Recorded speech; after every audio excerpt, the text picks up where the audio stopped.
आप सभी छात्रों का उमाकांत यादव सर जी इस क्लासेज में जुड़ने के लिए बहुत बहुत धन्यवाद।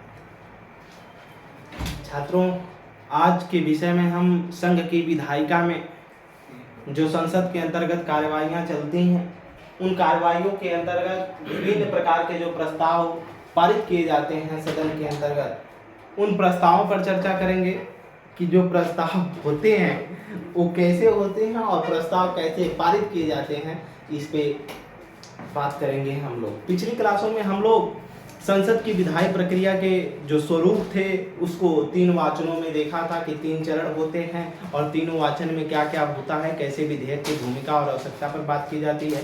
फिर उसको अध्यक्ष के सामने, सभापति के सामने उसको रखा जाता है और उस पर क्या किया जाता है, फिर बहस की प्रक्रिया स्टार्ट होती है, फिर संशोधन की कोई बात होती है तो संशोधन होती है, फिर उस पर लास्ट पे वोटिंग करा करके तृतीय वाचन के तहत उसको पास कर लिया जाता है।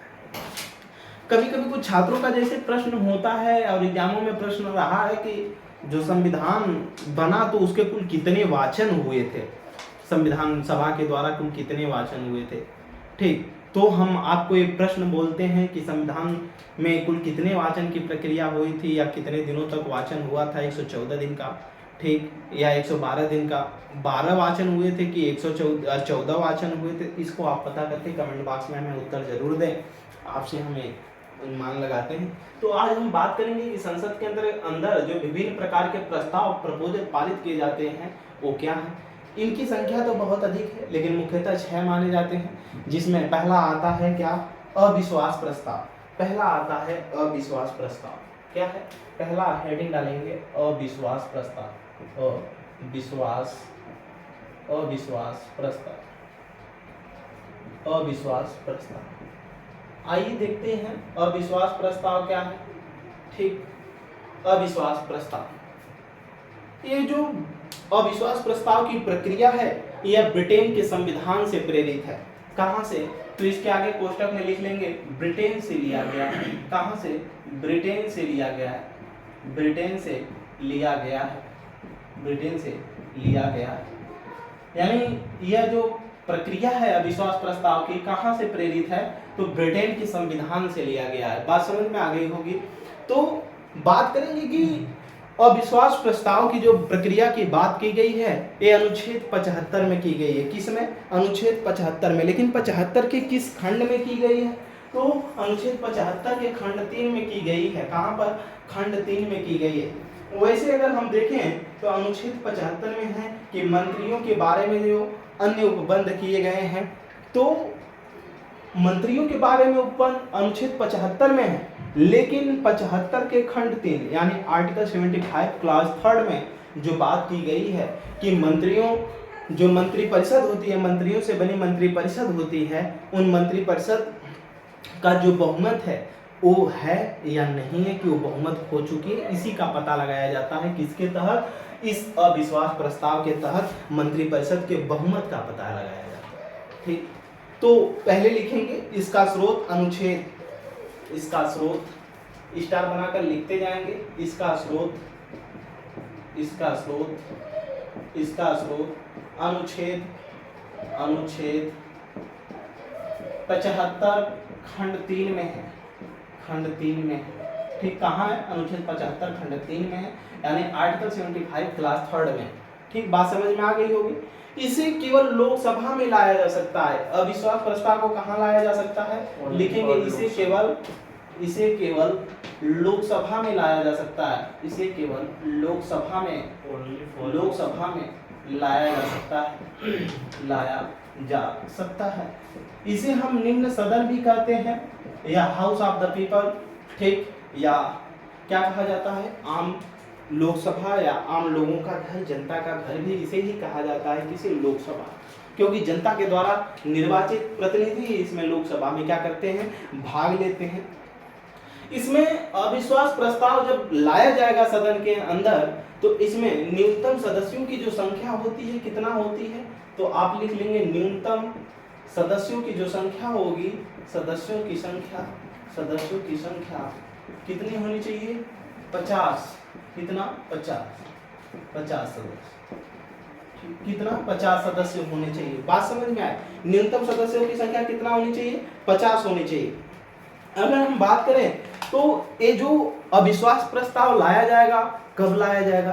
तो अविश्वास प्रस्ताव जो लाया जाता है लोकसभा के अंदर, तो एक सत्र में एक ही बार लाया जा सकता है, यानी बजट सेशन है तब, या तो मानसून सेशन में, या शीतकालीन सत्र में, यानी एक सेशन में एक ही बार यह प्रस्ताव लाया जा सकता है। तो आप लिखेंगे एक सत्र में एक बार ही लाया जा सकता है, एक ही सत्र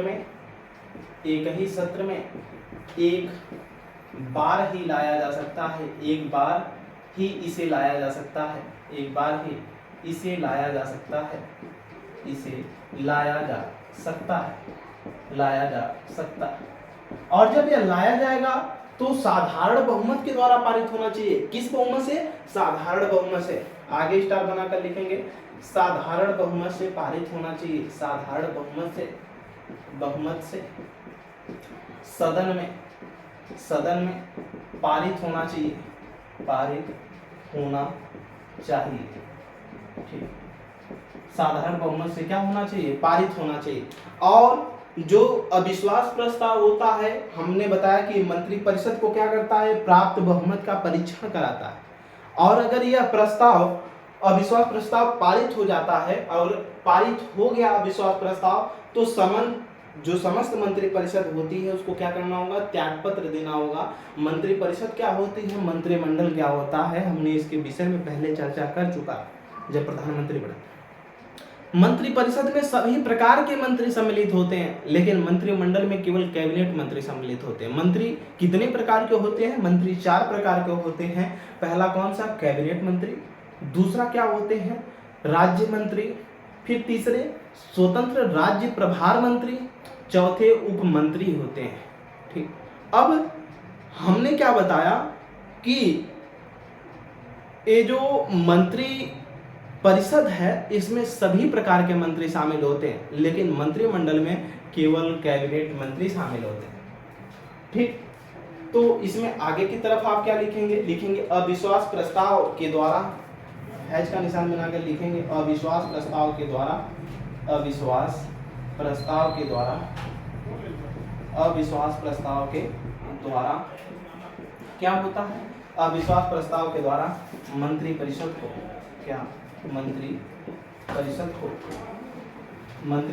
को प्राप्त बहुमत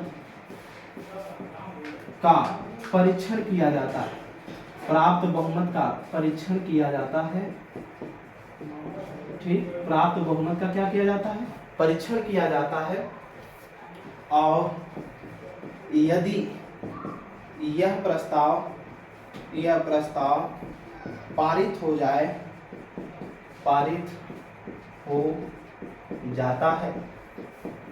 है तो समस्त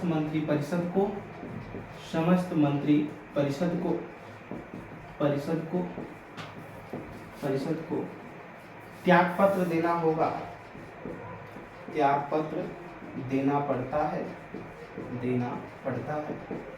और समझ लीजिए जब समस्त मंत्री परिषद त्यागपत्र दे देगी तो सरकार ही क्या हो जाएगी? गिर जाएगी, सरकार रहेगी ही नहीं। तो हमने क्या बताया कि अविश्वास प्रस्ताव के द्वारा मंत्रिपरिषद को प्राप्त जो बहुमत है, क्या मंत्रिपरिषद को, किसको?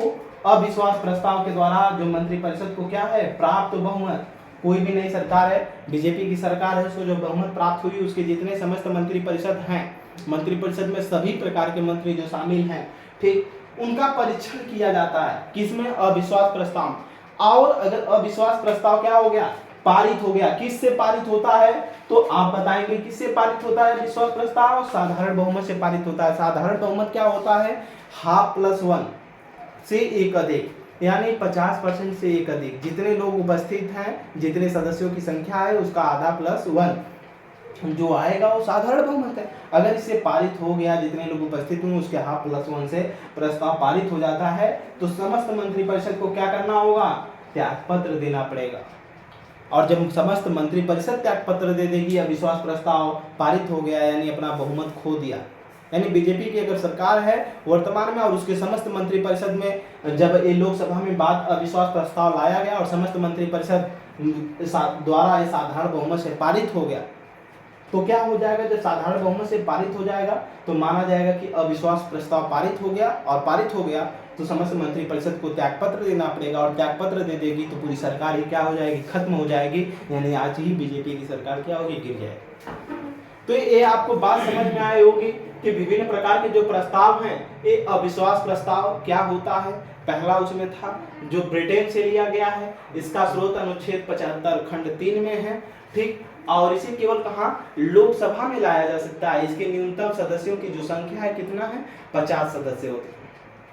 एक ही सत्र में इसे एक ही बार लाया जा सकता है, ठीक। लेकिन साधारण बहुमत से इसे सदन में पारित होना चाहिए इस प्रस्ताव को, और अविश्वास प्रस्ताव के द्वारा मंत्रिपरिषद को क्या होगा, प्राप्त बहुमत का क्या किया जाएगा, परीक्षण किया जाएगा। और यदि यह प्रस्ताव पारित हो जाता है तो समस्त मंत्रिपरिषद को त्यागपत्र देना होगा, ठीक। अब हम दूसरे प्रस्ताव के विषय पे चर्चा करेंगे।